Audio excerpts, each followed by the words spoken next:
Қайырлы күн достар, менің каналыма қош келдіңіздер. Ерекше, өте дәмді, ешқандай құрамында жұмыртқа да, сүт те жоқ, жұмсақ мамықтай булочкидің рецебін ұсынамын. Сондықтан видеоны соңына дейін қарап менімен бірге болыңыздар.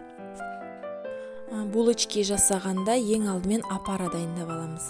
Осындай жарты стакан жылы суымызға 1 шай қасық шекерімізді және тола 1 шай қасық дрожжімізді салып, бетін жауып қоя тұрамыз.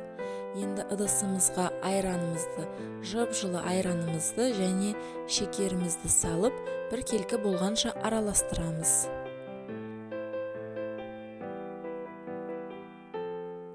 Оның үстіне еріген сары майымызды құйып, оны да жақсылап араластырамыз.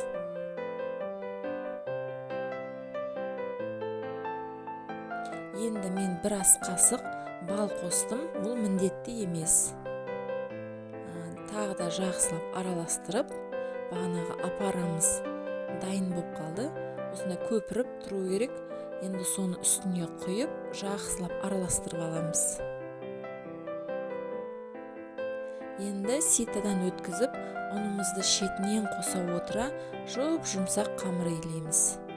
Достар, барлық мөлшерді описание бөліміне жазып қоямын. Тура сол мөлшерде жасасаңыздар, өте керемет болып шығады. Жұмсақ қамырымызды енді 1-2 сағатқа көтерілгенше қоя тұрамыз. Ол енді бетіне сепкенге крошкалар дайындайық. Ұнымызға сары майымыз бен қантымызды салып, видеодағыдай қолымызбен осындай крошка дайындап аламыз.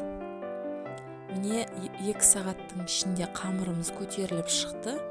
Осыны 60 граммнан майда қылып, осылай дөңгелектеп істеп аламыз. Енді осыны шетінен жая отыра булочкиміздің формасын жасаймыз.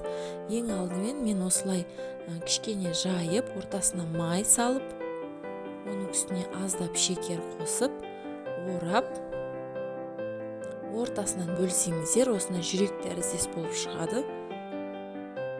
Біріншісін осылай жасадым. Достар, менің каналымда бұдан да басқа булочкидің түрлері көп. Салмасымен, өте дәмді шығатын, сүтпен жасалынатын булочкилердің түрлері өте көп. Сондықтан каналыма жазылып, жоғалтып алмау үшін жазылып қойыңыздар. Және видеом ұнаса, лайк басып, комментарий жазып қоюды ұмытпаңыздар.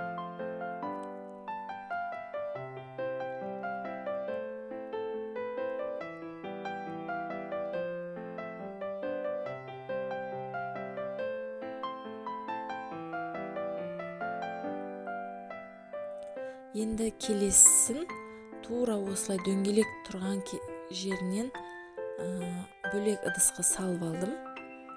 Енді 1 сағатқа бетін пакетпен жауып 1 сағатқа қойып қоямыз.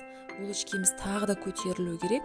Енді жұмыртқаның сарысын жағып, бағана крошкаларымызды бетіне сеуіп, қызып тұрған 200-220 градус пеште беті қызарғанша пісіріп аламыз. Дүкендегі булочкилерден ешқандай айырмашылығы жоқ.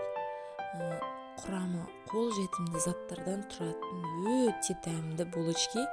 Барлығыңызға отбасыларыңызды қуантып, ауызашарға жасап берсеңіздер болады. Балаларыңызға жасасаңыздар, бір демде жеп қоятын булочки.